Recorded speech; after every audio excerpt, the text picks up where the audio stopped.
My name is Dr. Kevin Pecca. I wanted to make a podcast that exposes people to the true miracles of life and health. All the guests on this show have been specially picked because they bring something positive to the world. They have some of the most amazing and inspiring life stories.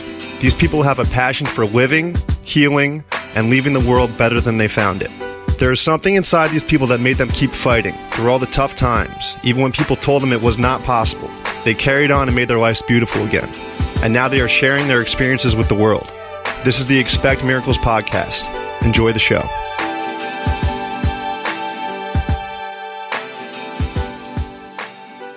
Ellie Moynihan is a personal chef, caterer, and culinary teacher in Los Angeles, California.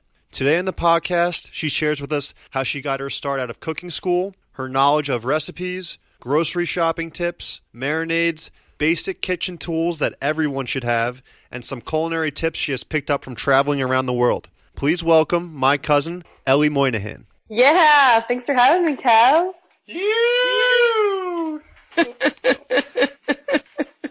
So, Ellie, where are you from? I am from Garden City, New York, which is on Long Island. Great place to grow up. Love that about that. Yeah, it was lovely.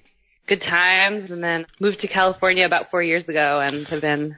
Let's back up there. So what were you doing before you decided that you wanted to be a chef? I went to college. I studied psychology, and although that's definitely one of my passions, I love to connect with people. It was great.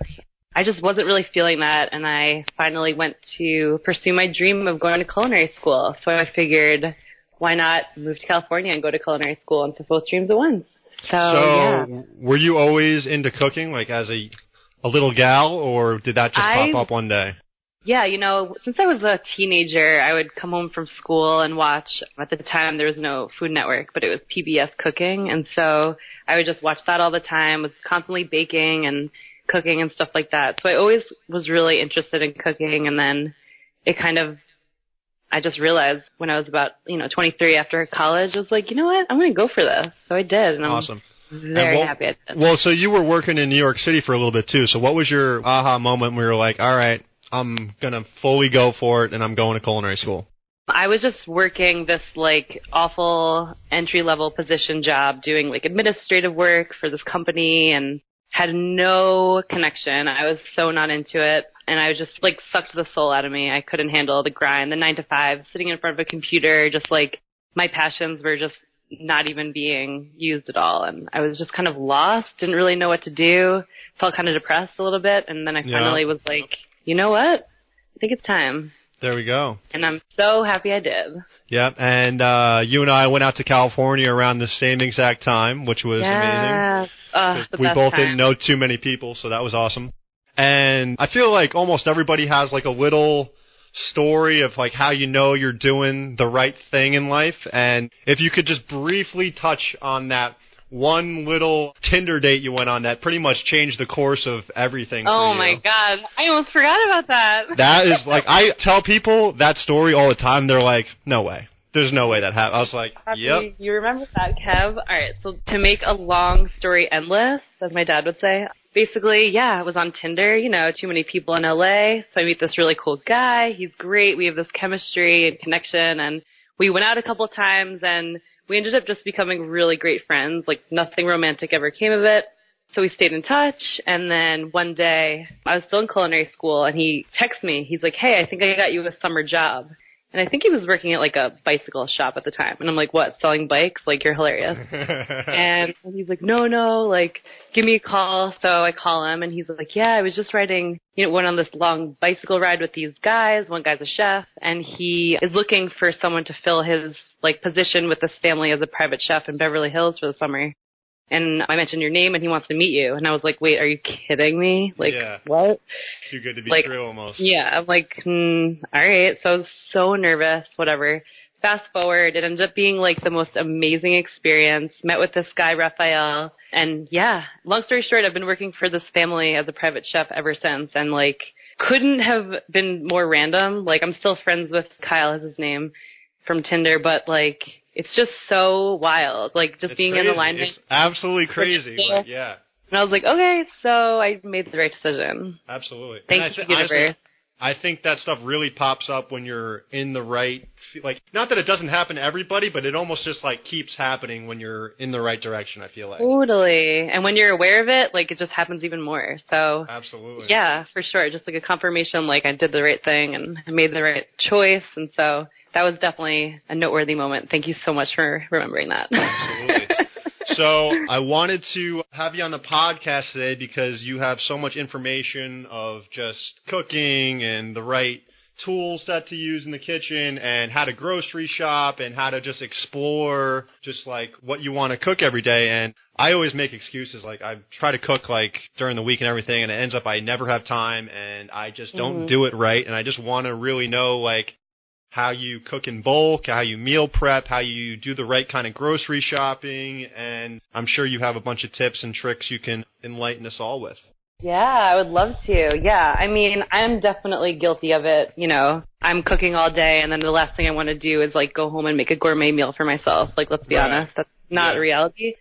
But, I mean, I would say some really great foundational tips in order to kind of keep you on the right track of if you want to eat more healthy or you're trying to like stick to a certain diet plan, etc. It's all about planning ahead and just kind of like maybe dedicating half of a day or one day to like shopping and maybe prepping, kind of getting all your things together so that come Tuesday, Wednesday, Thursday, you don't even have to think about it. And I think just having a bunch of stuff in your fridge prepped, ready to go, just like that you need assembling for, like that's half the battle, because then it becomes like you don't even have to think about it. You can come home, eat, do your thing, like, and then you feel better about yourself. You save money. You don't have to. It's just like mindless. So, I mean, what I generally do is like on Sundays I'll do a shop, and then Sunday or Monday, depending on what my week is like. Do you shop for the entire week, or do you try to make multiple trips to the? Well, I mean, it's different for you because you're always in the grocery store, like cooking and everything. But like for someone that like me,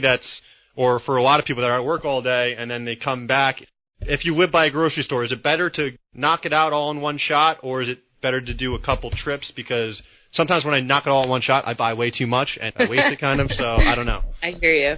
That's a great question. So, I mean, one way I love to shop, I'm also a little bit spoiled living in Southern California. Like, there are farmers markets all the time. There are farmers markets on Wednesdays, on Saturdays, on Sundays. So what I usually like to do is get all my standards like milk or whatever at the grocery store, and then throughout the week when I can go to a farmer's market, I will, and I'll pick up really nice vegetables, fruits, because, I mean, at farmer's markets, you are able to see what fruits are in season, what vegetables are in season. You're given, like, the most fresh, beautiful ingredients.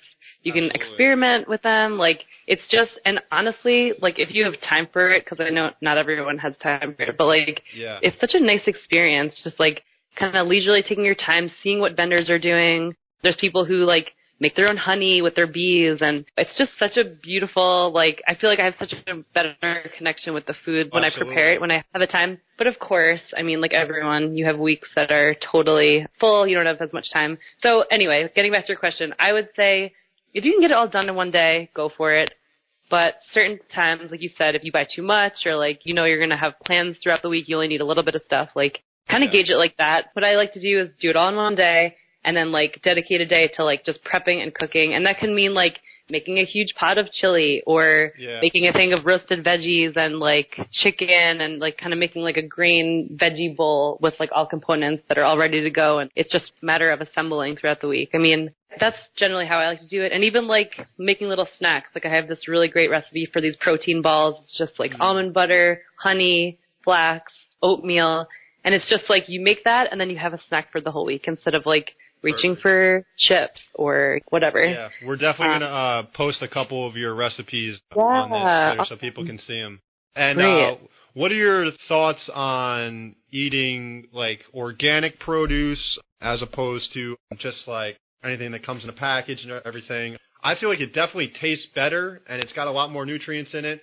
Not even with the produce, but I noticed when you buy like organic meat, as opposed to just the regular non-organic stuff, it tastes better, and I feel like it doesn't sit in your stomach as long. It's almost like you feel better afterwards. I don't know. Do you have the same experience, or what are your thoughts on that? Yeah, I mean, definitely feeling better when I eat. You know, it's a little bit more expensive usually, but like I said, if you go to farmers markets and buy your produce, like most times they're going to be beyond organic, as they say, because to pass like a USDA organic, to get that sort of stamp of approval, there's so many regulations to go through that most like small scale farmers, like they don't even want to compete with that. So they just, you know, pick their apples and go to frickin' Santa Monica on Wednesdays and sell their thing. So and they're so pumped to give it to you too, like because they know exactly where it's coming from. Like, oh, you got to try this. Yeah. They're like, oh, this pairs well with this if you want to do, and it's just like you form a relationship, and like, not to get beyond myself, but it's like you're cutting down on greenhouse gases. You're not traveling as far, like the vegetables aren't traveling as far to get to your kitchen, so to speak. But yeah, I mean, organic is obviously, you know, no one really wants to eat pesticides or chemicals. Like that's not ideal. I would say, I feel like people can get a little fanatic about it. Obviously, when you eat, like when you can buy organic, it's really great if you have that opportunity. But, you know, if it's between like a non-organic apple and a Happy Meal, like I think the apple is like the way to go. So, and also moderation, right? Like, absolutely. Let yourself enjoy a certain thing. But I would say as long as you're pretty healthy. People definitely take it to the extreme with everything, obviously. But you don't have to always do it. And obviously, couple meals a week aren't going to kill you. But I mean, what you put into your body is what you get out of it. So it's definitely worth being conscious of it. For sure, it's true. So how do you like branch out and like try new meals? Because like I pretty much just stick to one thing and I just cook it over and over. One trick pony, man. Yeah, there you go. So I follow a lot of blogs because it's always good to have inspiration. Sometimes I'll, you know, in the grocery store, since I'm there like all the time, I'll flip through magazines or just kind of look at different meals being made. There's a lot of really great recipes that come out like every month that are featuring new either vegetables or dishes, which is cool. Also cookbooks. I feel like that's really underrated. I go through phases where I just buy millions of cookbooks and they sit on my shelf for months, and then it takes me a minute to kind of dust them off, look through them, and just like even just reading through recipes and looking at the ingredients, sometimes for me it just kind of gives me new ideas, and then you can kind of swap out things, kind of make it your own, and it gives you a little bit of variety and also inspiration, which is really cool. What's your forte? Like, what's your go-to, like, if you're trying to impress some people? I just like to keep it simple. I love to cook with whole foods, like very like healthy but yummy. Go to like a nice classic roast chicken with some frickin' veg. Sorry. I don't know. It depends really, but I just love like a big roast or some veggies, salad, always salad, maybe some bread and butter. Just keep it simple. A nice dessert. Obviously some wine. Definitely. Just kidding. Yeah, you know, it's just keeping it simple and switching it up as well. And also, like, if you're in the mood to cook something, too, I think it's important to, like, go after that as well. Very Listen true. to that first. What do you need in the kitchen to make all this happen? Okay, so, obviously you're going to need a set of knives. You can go crazy with really nice knives, but it's really not imperative. You can just literally just get a set of knives that are sharp enough to cut your things. You just need like a big knife or maybe a littler knife, a chef's knife and a paring knife or something. Then it's tricky with pots and pans these days. They coat them with all this kind of like toxic metally chemicals that have all kinds of stuff in it. How do you know if the pan has that? So generally they'll say like on the pan like BPA free or like all these other acronyms for just this crap on it. But a way to steer clear of all that nonsense is ceramic pans are really cool. So it's all natural. They're relatively cheap. They're naturally nonstick and they heat evenly, and it's cool because you don't have to use as much fat like oil in the pan. It's naturally nonstick. So that's really great. Totally green, no toxins. And then also cast iron skillets, which have been around forever. I love those. Yeah. Also not expensive. And it's really cool because it literally fortifies your food with iron, like almost fivefold. Wow. Yeah. So that's always good. Get a little extra iron in your system, especially for women. And it gets better with age, obviously. You just definitely don't use soap, just rinse out with water and then coat it with oil, and it's great. We use that cooking and camping, remember? All the time when you were out When here. I first moved in to my place in Montclair, my roommate's the man, and he's like, just you can use all my utensils, you can use all my cooking stuff. And so he let me use his cast iron. And so I made this huge steak on it, and I'm absolutely scrubbing it, like in the sink. I'm scrubbing it clean. And so he's such a nice guy. He's like, oh, so you don't really got to clean those like that. I completely wiped out everything he cooked on that. Like, you're supposed to, like, not clean it and just, like, scrape it a little bit. I was scrubbing it so hard, and he's just like, oh, dude, yeah, thanks, but you're not supposed to clean that like that. And I was like, oh, God. Stop. Yeah. Yeah, so I learned that lesson the hard way. There we go. Oh, man, what a nice guy. Some Yeah. people get really upset about that. Oh, I bet, yeah. Oh, that's hilarious. Yeah, but I would say, like, and just like a standard pot to boil water or make soup, maybe 2 sizes, a big and a small. I mean, you don't need a full set just when you're beginning to cook.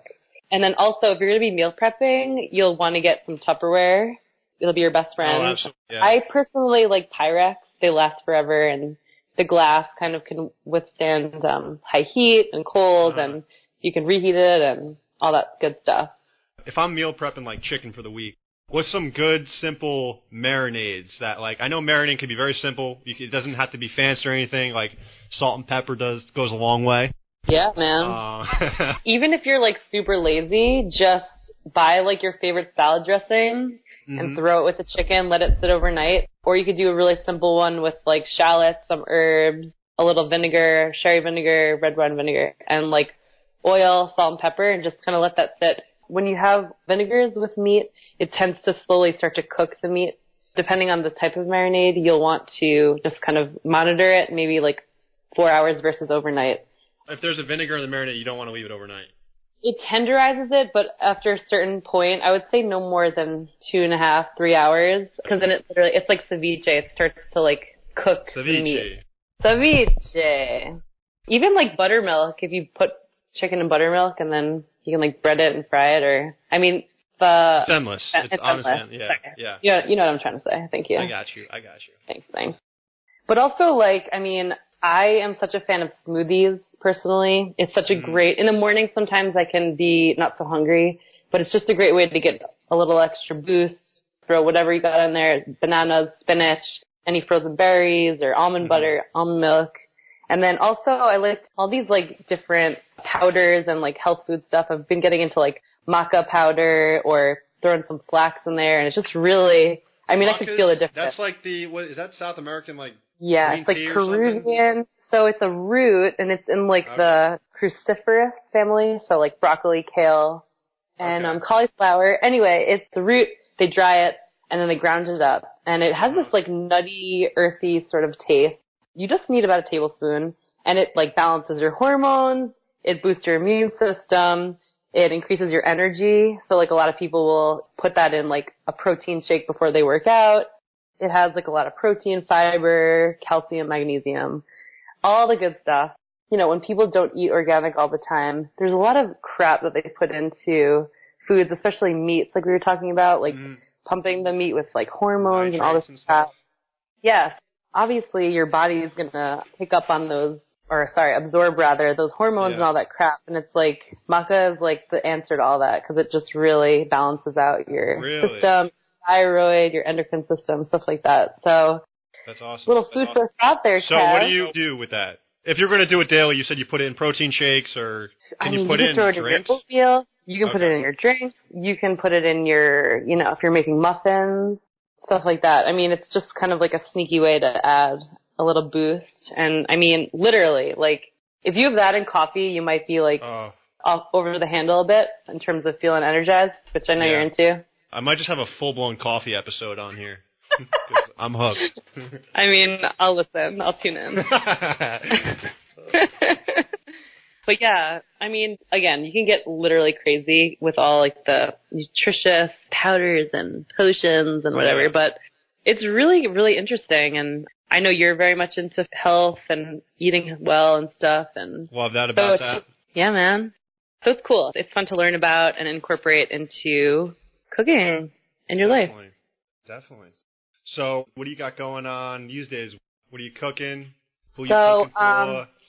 Who are you cooking for? How you doing? How's your mother? They had the kids for me. So currently I teach a kids cooking class a couple times a week. So we do all kinds of fun things. And then I work for a catering company part-time. We do all like plant-based sort of fun, really so LA, if you will, very like Yeah. healthy and progressive stuff like that. And then I also still work for the family that we were talking about before. Yeah. So they live full time on the East Coast, but when they're in LA, I work for them. And I'm also starting up a cooking show, like a YouTube cooking show. I could definitely see you doing that.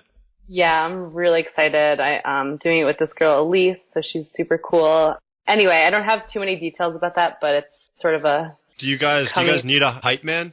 Like we always someone need a hype man. Just to like Can you- warm up the show a little bit? Obviously. Yeah. You just fly in once a week, that'll be great. Just make me a cup of coffee. I'll be ready to go. Throw some maca in there. Be wild time. That's awesome. And if people wanted to hit you up for just personal catering, would you do that? Yeah, of course. Of course. Where can people find you? So you can find me on Instagram at Lizardly, Lizzardly, and you'll see my name, Ellie Moynihan. But yeah, so it's a lot of fun stuff in the making, and I'm really excited for it to happen. And Beautiful. yeah. We'll do some taste testing in Ireland in a couple weeks. And Oh my gosh, I cannot wait. I don't know how good the food will be, but it's all right. We'll make up for it in dancing they got Guinness live milkshakes music. over there. Sign me up, man. Yep. Start training. Yep.